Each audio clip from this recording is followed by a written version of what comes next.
I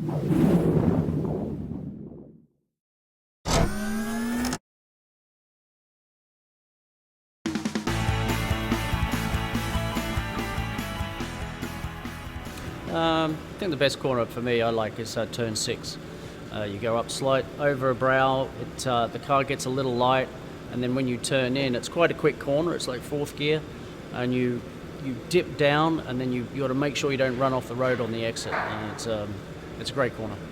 I love the corkscrew corner. It's obviously a mythical corner in America and all over the world. It's just impressive to go into that corner. You can't see anything, and all of a sudden you're going down just like a ski slope.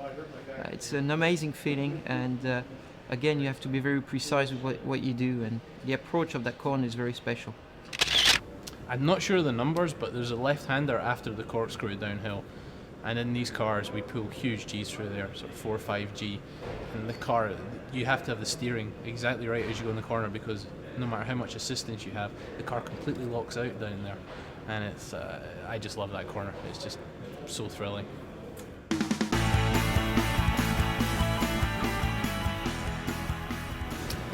Well, for us, the most challenging aspect is the weather.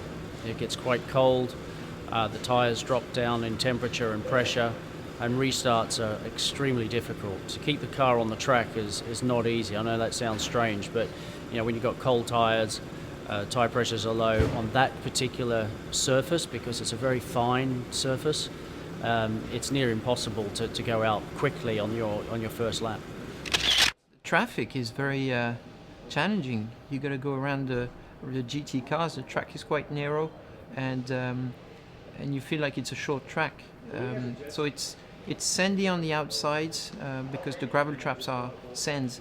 So when it's windy, you get sand on the track, and you could make a mistake. So I love that track. I love that racetrack for the traffic, which is very intense.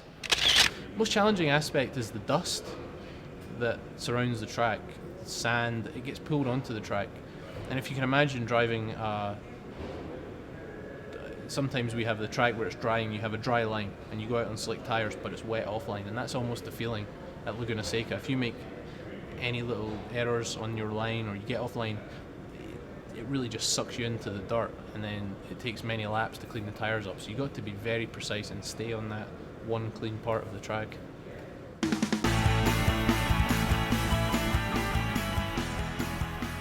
The secret to a good lap at Laguna, I think, is much like a street circuit. You've got to be so incredibly precise there. The very nature of the track makes the car push a little bit. The grip level is low, so you can't overstep, but you still got to push it. But you've got to be very precise, like a street circuit, I think. It is to be very precise, and again, you have to push yourself every corners to brake late, put the power down very early. The rhythm of that track is amazing. As a driver, you really feel like you're pushing yourself to the limit. The secret to a good lap at Laguna is being very precise.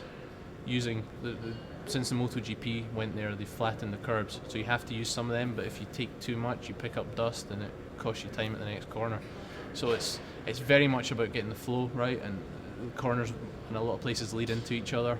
So you have to have the momentum going and just be, like most places, really precise.